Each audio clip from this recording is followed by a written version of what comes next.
Welcome to Around the Weird. Here's your host, the museum curator of the strange and unusual, Mr. Nothing. Thank you, Mysterious Voice, and welcome back to another episode of Around the Weird, a booktube channel where I talk about all the unusual and out of the ordinary literature that I've found in my travels. Today it is Poetry Thursday, so I wanted to talk about some interesting poetry that I have read as of late. Today's poem is from an author that I've talked about before, and it is all about snow and loneliness. I am referring to Desert Places by Robert Frost. I've talked about Robert Frost before, so I don't need to go into great detail. Just know that he was an American writer who lived between the late 1800s and the mid 1900s. He wrote quite a bit of poetry, but some of it has been very lasting, including The Road Less Traveled, The Path Less Traveled, and Stopping by the Woods on a Snowy Evening, both which are like highly taught, highly referred to in the poetry world, in the academic world as well. And he's written quite a bit of poetry beyond that and won a number of awards and considered like one of those classic poets, just constantly referred to quite a bit. And there's good reason he's interesting. He's certainly, I don't think he's one of like the top echelon of poets. Maybe that's a controversial statement, but I do think he's quite good. And this poem in particular that I picked out today really stood out to me and is worth chatting about. So without further ado, let's talk about Desert Places. I will read it, do a little bit of analysis, and we will move on from there. Desert Places. Snow falling and night falling fast, oh fast, in a field I looked into going past. And the ground almost covered smooth in snow, but a few weeds and stubble showing last. The woods around it have it is theirs. All animals are smothered in their lairs. I am too absent-spirited to count, the loneliness includes me unawares. And lonely as it is, that loneliness will be more lonely ere it will be less. A blanker whiteness of benighted snow with no expression, nothing to express. They cannot scare me with their empty spaces between stars, on stars where no human race is. I have it in me so much nearer home to scare myself with my own desert places. And so that was Desert Places. In terms of analysis, there is quite a bit worth talking about here. First, it's important to talk about the narrative, what's going on in this poem.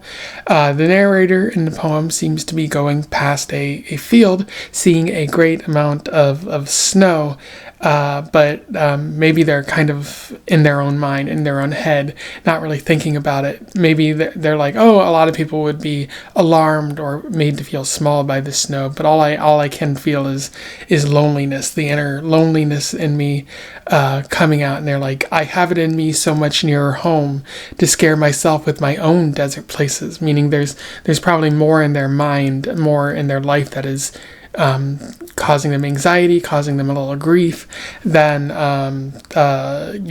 like what the world, outside world is doing for them. A sense of isolation.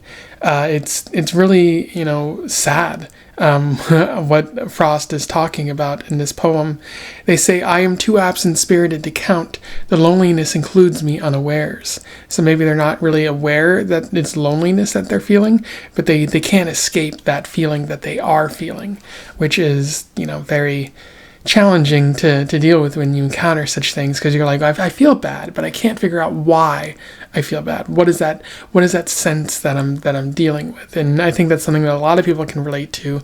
Like, why am I feeling this way? There's no easy answer. There's no readily apparent answer that really, just keeps agitating us or something like that. And then in the third verse, Frost says, the narrator says, and lonely as it is, that loneliness will be more lonely ere it will be less, which is a sort of good, it's a pretty high quality sort of use of wordplay there. A blanker whiteness of benighted snow with no expressing, nothing to express.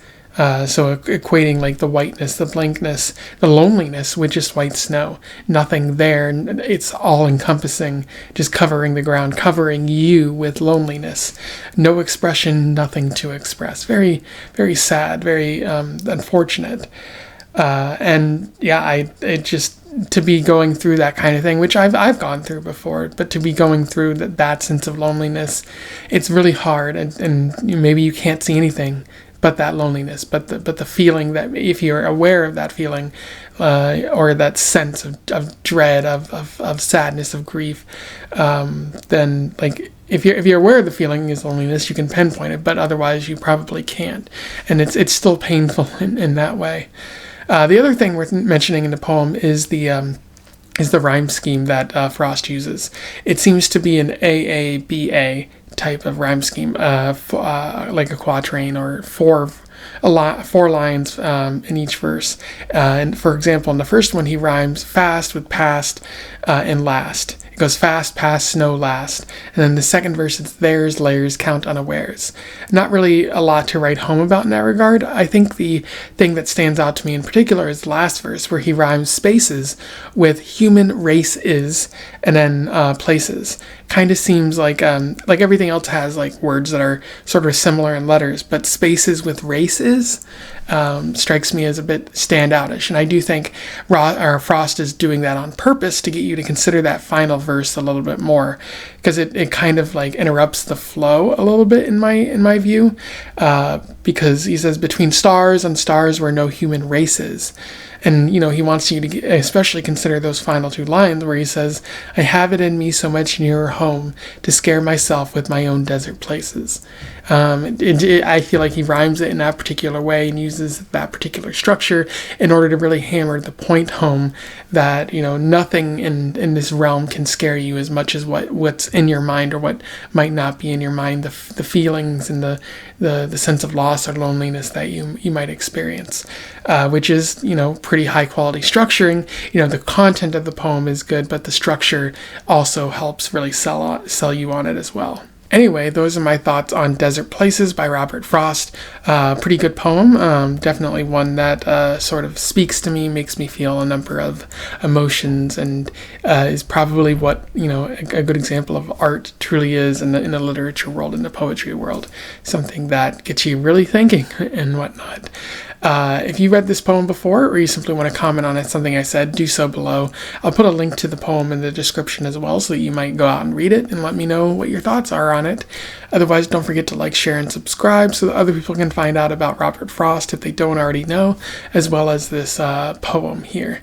Also join the Discord if you want to have further conversations about this sort of thing or other sorts of media. And until then, I wish you the best of luck in your weird and hopefully not too lonely travels. Farewell.